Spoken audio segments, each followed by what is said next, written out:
The doctor didn't look at the screen. That was the first thing I noticed. I was lying back on the exam table, paper crinkling beneath me, gel pooling my skin as the ultrasound machine hummed softly. Normally, this was my favorite moment. Watching the flicker of life on the monitor, listening to the steady rhythm that reminded me I wasn't alone anymore. But this time, Dr. Holloway's eyes weren't on the screen at all. They were locked on the paperwork in her hands. Her fingers trembled slightly as she flipped a page. Then she froze. I followed her gaze and saw what she was staring at. My file. Specifically, the line where my husband's name was printed in clean, bold letters. Without warning, she reached forward and turned off the monitor. The screen went black, just like that. "Mrs. Reed," she said quietly, her voice tight, "I need you to get dressed. We need to talk privately." My heart slammed into my ribs. Is something wrong with the baby? She didn't answer. She just stood, opened the door, and gestured toward her office. That walk felt endless. My legs were numb, my thoughts spiraled. Chromosomal issues, missed heartbeats, everything no expectant mother ever wants to imagine. When she closed the office door behind us, she locked it. That's when I knew this wasn't about the baby. She sat down across from me, took a breath, and said words I never expected to hear from a medical professional. "You need to leave your husband today. And before you go home, you need to call a divorce attorney." I actually laughed out loud. "I'm sorry, what?" I said. "That doesn't make any sense. I'm pregnant. We're married. We're fine." Her face didn't change. If anything, it grew paler. "What I am about to show you," she said carefully, "will shatter everything you believe about your marriage. But first, you need to understand how you got here. 4 months pregnant, and about to learn my entire life had been built on a lie." My name is Alina Reed. I'm 31 years old. I work in brand strategy for a mid-sized consulting firm in Massachusetts. I live comfortably, quietly, and deliberately. I don't chase attention or luxury, but I come from money, old money, and that matters more than I ever wanted to admit. My grandmother, Margaret Holloway, passed away 6 years ago. She left me at trust, valued at just over $2 million, and the family estate, a historic property that had belonged to the women in my family for generations. I never flaunted it. I drove a used sedan, rented my own apartment for years, and built my career without shortcuts. To me, the inheritance was a safety net, not a personality. To the wrong man, it was a prize. I met Daniel Reed at a charity fundraiser my family hosted every year. I was hiding near the bar, dodging uncomfortable conversations when he appeared, confident but not flashy, charming without trying too hard. He joked about the catering, asked about my favorite books, and never once mentioned money. He said he was a financial consultant who'd come as a guest of a colleague, claimed he didn't even know who my family was. That should have been the warning sign. We dated for a year. Daniel was attentive, thoughtful, meticulous. He remembered tiny details, insisted on paying for dinners, and spoke often about values: honesty, loyalty, family. He made me feel chosen. My mother wasn't fooled. "The smile is wrong," she said after meeting him once. "He's calculating." I accused her of being judgmental. We fought. Eventually, we stopped talking altogether. Daniel proposed the following spring. The wedding was held at my grandmother's estate. He cried during his vows, hands shaking as he promised devotion and protection. I thought they were tears of love. I know now they were tears of relief. After 2 years of trying to conceive naturally, we turned to IVF. The diagnosis came back quickly: severe male infertility. Daniel was inconsolable. He cried in the car, apologized endlessly, said he felt like he'd failed me. I held him. I told him we'd get through it together. What I didn't know was that his grief wasn't about infertility. It was about his plans suddenly becoming far more complicated. 7 months later, the second IVF cycle worked. I was pregnant. Daniel was ecstatic. Or so I thought. He talked about nurseries, names, and futures. Then, casually, he suggested I update my will. Just being practical, he said with a smile. I smiled back. I had no idea that while I was dreaming about our child, he was already counting my inheritance as his. And I had no idea that one routine appointment would uncover everything. Because when Dr. Holloway reached into her desk and pulled out a thick folder, I realized the truth wasn't coming gently. It was coming like a demolition. What she showed me next didn't just expose my husband. It revealed a plan so calculated, so cruel, that I realized leaving him wasn't enough. I needed to survive him. And that was only the beginning. Dr. Holloway didn't rush me. She let the silence stretch, heavy and deliberate, before sliding the folder across her desk. "Before I show you what's inside," she said gently, "you need context, because this didn't start today. It's been unfolding for months." She was right. Looking back, the warning signs were everywhere. I just refused to connect them. By the time I was 4 months pregnant, my marriage had shifted in subtle but unsettling ways. Nothing dramatic, nothing I could point to and say, this is the moment it broke. Just small changes, quiet ones that crept in and settled deep. Daniel stopped leaving his phone face up. At first, I didn't notice. Then I noticed I always noticed. Every surface, table, counter, nightstand, his phone was face down. One night, I reached for it to check the time, and he stiffened instantly. "I've got a new password," he said quickly. "Work requirement." He started stepping outside to take calls, long ones. When he came back in, his answers were vague and rehearsed. Client restructuring, time-sensitive portfolio issues. Once he took a call at 11:30 p.m. on a Saturday. I remember thinking, do stock markets even work weekends? The late nights multiplied. 3 or 4 evenings a week, he didn't come home until midnight. He was a financial consultant, not an ER doctor. Still, I told myself I was being dramatic. Pregnancy hormones, stress. Then I found the receipts. A restaurant downtown, expensive, intimate, not somewhere you grab takeout. 2 entrees, 2 drinks, a hotel charge from a place 40 minutes from our house. When I asked, he didn't hesitate. "Client dinner," he said smoothly. "Networking. The hotel was a conference, ran late. It made more sense to stay over." The speed of his answer should have alarmed me. Instead, I doubted myself. When I pressed further, his tone changed. "Elena, you're being paranoid," he said, sighing. "This is exactly what my mother warned me about. Pregnancy can make women irrational." I apologized. That's the part that still makes my stomach turn. I apologized for questioning my own husband. Around the same time, his interest in my finances became intense. It started small. "Maybe we should add my name to the trust," he suggested one night. "In case something happens during delivery, I'd need access for the baby." Then it escalated. "Power of attorney is just smart planning. Your grandmother's house is too big anyway. We should sell it and reinvest. I know exactly how to maximize those funds." This was the same man who couldn't keep track of which streaming service hosted his favorite shows, and yet he wanted full control over millions of dollars. When I said no, carefully, calmly, something in him cooled.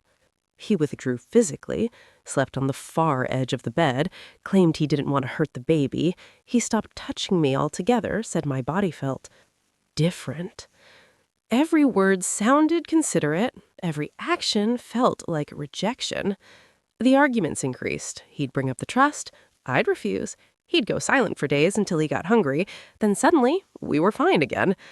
One night, I woke up around 2 a.m. and found the bed empty. I followed the dim light to the kitchen and stopped in the hallway.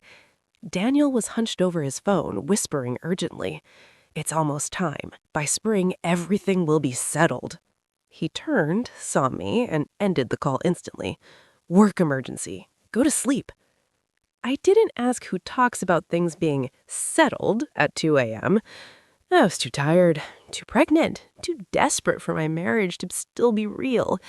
The next week, my best friend Rachel came over for lunch. She listened quietly as I defended Daniel, his stress, his pressure, his adjustment to fatherhood. Halfway through her salad, she put down her fork. "When's the last time you talked to your mom?" she asked. I didn't answer. "When's the last time Daniel looked genuinely happy to see you, not performing for someone else?" I couldn't answer that either. "Trust your gut," she said softly. "Something is wrong."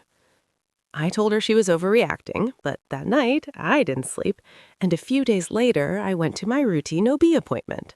Alone. Daniel had a meeting he couldn't miss. That's when Dr. Holloway saw my file. That's when she recognized his name, and that's when she turned off the monitor and locked the door. She opened the folder slowly. "My sister works at your fertility clinic. 3 weeks ago, she came to me in tears." She looked me straight in the eyes. "Elena, your husband didn't just lie to you. He built a trap, and you're standing in the middle of it." What she revealed next wasn't just betrayal. It was proof. Proof that my pregnancy, my marriage, and my future had all been manipulated from the very beginning. Dr. Holloway took a slow breath, like someone bracing before delivering bad news. "My sister's name is Lily," she began. "She's a nurse at the fertility clinic you used. She came to me one night 3 weeks ago, completely undone, crying, shaking, barely able to speak. I felt cold all over. She told me something she'd been carrying for months," Dr. Holloway continued, "something she never should have agreed to.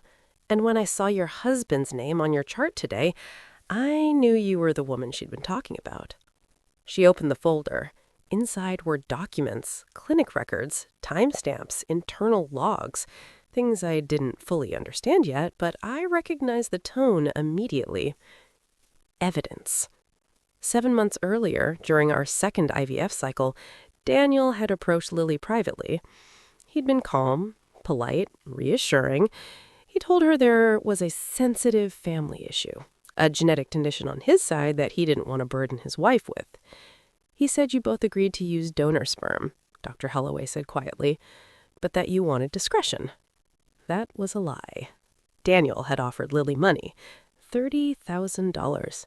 For someone making just over $50,000 a year, drowning in loans and credit card debt, it was a number that erased judgment.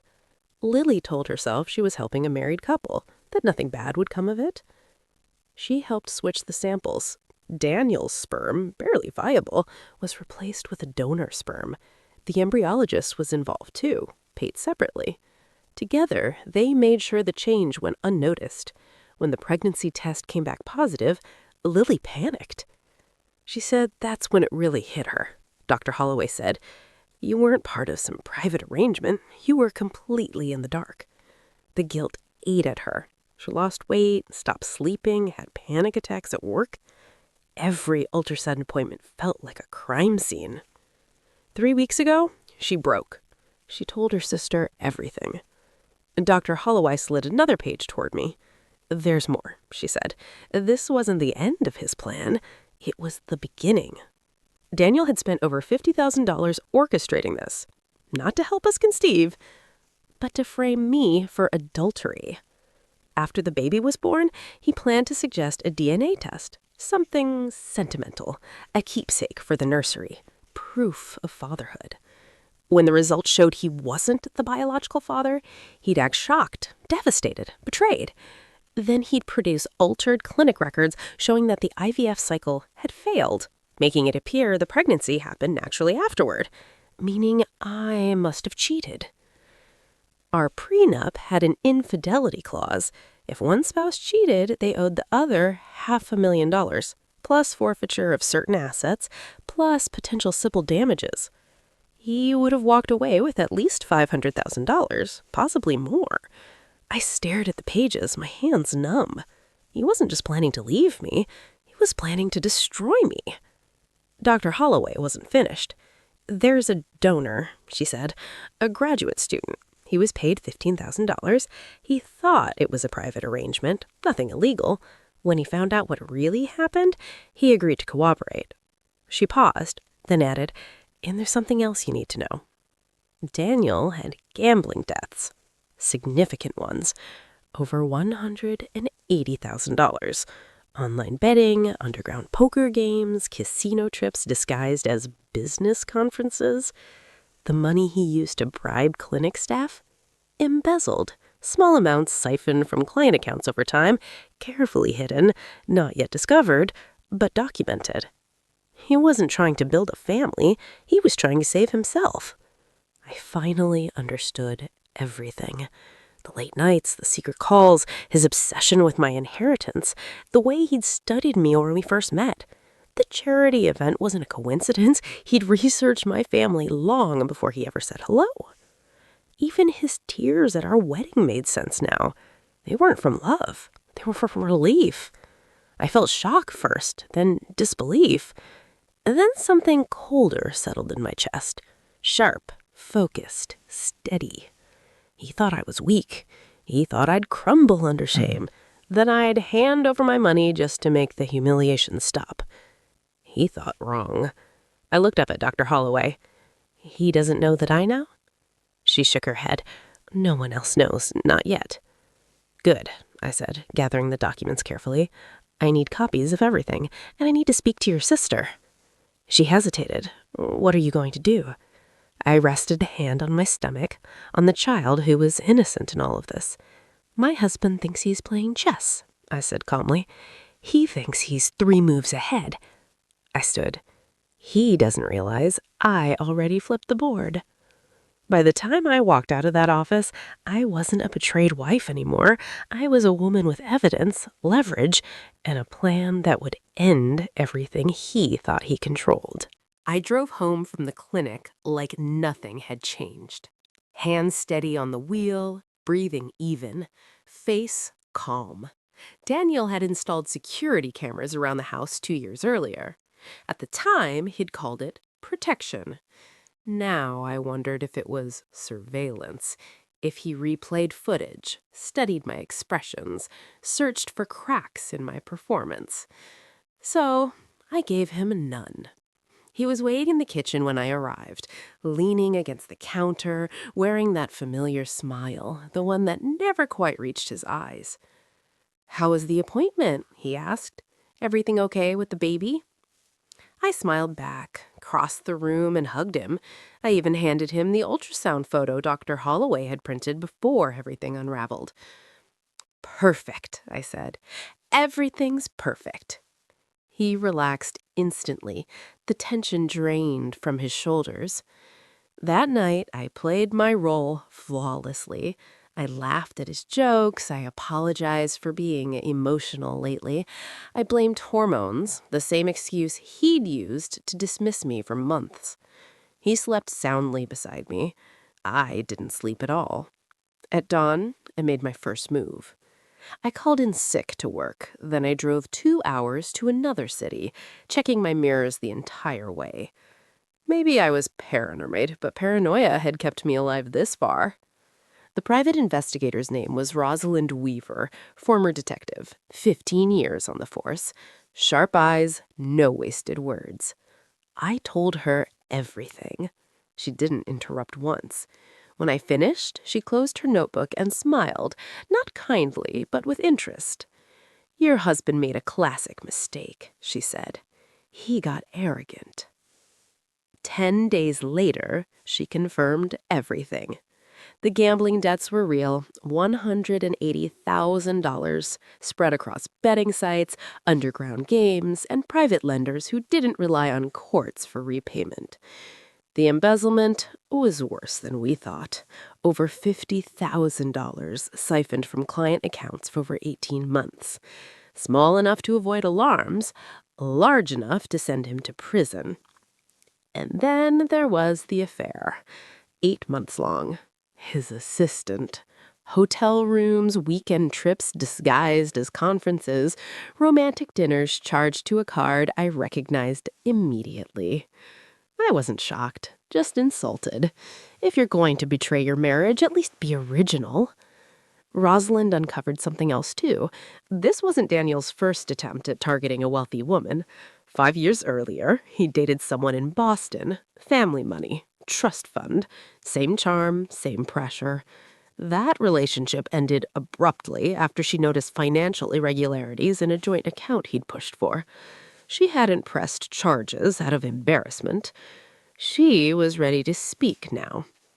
I met Lily, the nurse, in a coffee shop an hour away. She looked exhausted. Guilt had carved shadows under her eyes. "I'll testify," she said, before I even asked. "I'll tell them everything." I believed her. The embryologist followed quickly once he realized Lily had documentation. His conscience appeared right around the same time fear did. The hardest call I made was to my mother. 2 years of silence. 2 years of choosing Daniel over her. She answered on the second ring. "Elena, you were right about everything, and I'm sorry." There was a pause. Then, "What do you need?" No anger, no victory lap, just love. Within 48 hours, she'd connected me with the best divorce attorney and a prosecutor specializing in financial crimes. My lawyer, Sandra Klein, looked like someone's gentle grandmother. Soft voice, reading glasses, cardigans. She was lethal. "Your husband is facing fraud, conspiracy, and embezzlement. And his plan to falsify medical records after the birth, that's intent of felony." The prenup's infidelity clause, the one Daniel planned to use against me, worked in my favor now. Everything was ready. All that remained was timing. 6 weeks later, I suggested a celebration, a baby party at my grandmother's estate. Garden gathering, both families, close friends. Daniel loved the idea. More witnesses, more sympathy, more fuel for the role he was rehearsing. "I'll plan everything," I said sweetly. He had no idea that everything included police officers waiting nearby, witnesses ready to speak, and evidence prepared to dismantle his life in public. The morning of the party, I watched him practice smiles in the mirror. He thought it was his victory lap. It was his last performance. By the time guests arrived and champagne was poured, Daniel believed he was about to secure his future. What he didn't know was that every step he took into that garden brought him closer to handcuffs. The garden looked exactly the way my grandmother would have wanted it. Late afternoon sunlight filtered through white tents. Roses bloomed along the paths she'd planted decades ago. Champagne glasses clinked. A string quartet played softly near the fountain. 50 guests moved easily through the space. Family, friends, colleagues, laughing, celebrating, believing in the story they were being shown. Daniel was in his element. He worked the crowd like a seasoned performer. Handshakes, smiles, his arm wrapped possessively around my waist whenever cameras appeared. Every photo captured the same image: devoted husband, glowing wife, baby on the way. His parents beamed. His mother dabbed her eyes and told anyone who would listen how proud she was of the man her son had become. I watched him calmly, almost academically. This was the last time anyone would see him this way. Around 3 o'clock, Daniel did exactly what I knew he would. He pulled me close, raised his glass, and spoke just loudly enough for nearby guests to hear. "You know what would be special?" he said warmly. "A DNA test, something to frame for the nursery, proof of our bond." Several people smiled. Someone sighed and said how romantic it was. He turned to the crowd.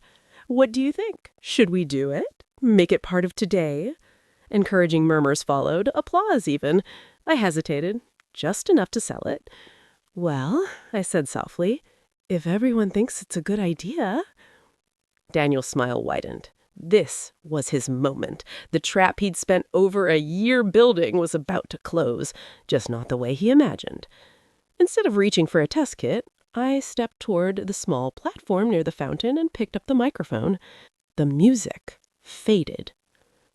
Thank you all for being here, I said evenly.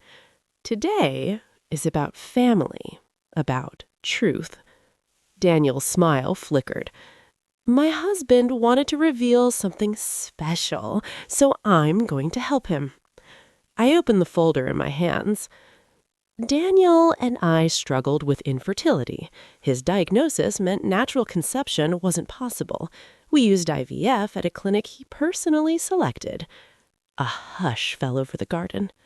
These, I said, holding up documents, are the original clinic records. They show my husband bribed 2 employees to switch his sperm with donor sperm without my knowledge or consent. Gasps rippled through the crowd. He paid $30,000 to a nurse.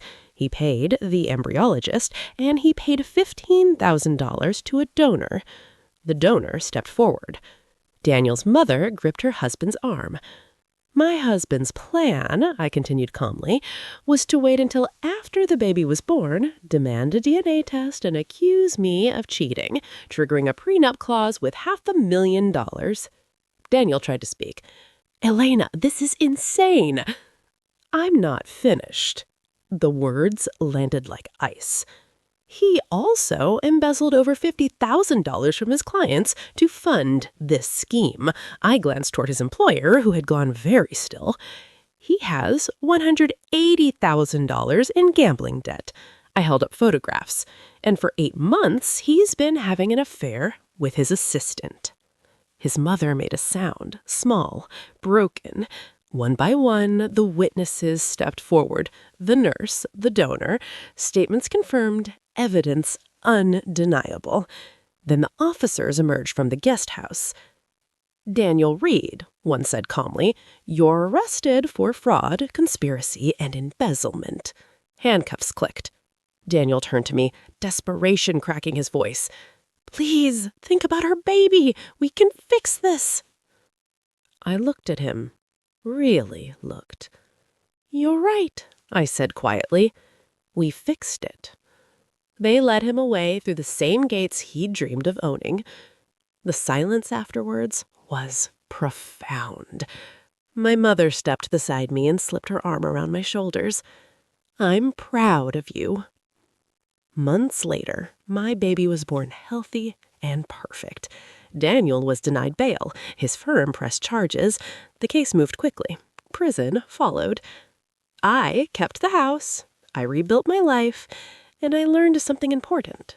Family isn't DNA. It's who shows up, who stays, who chooses you when it matters. Daniel thought he married a weakness. He married a woman who knew how to finish a story. If you think this ending was satisfying, wait until you hear what happened next, because some truths don't just set you free. They change who you become forever.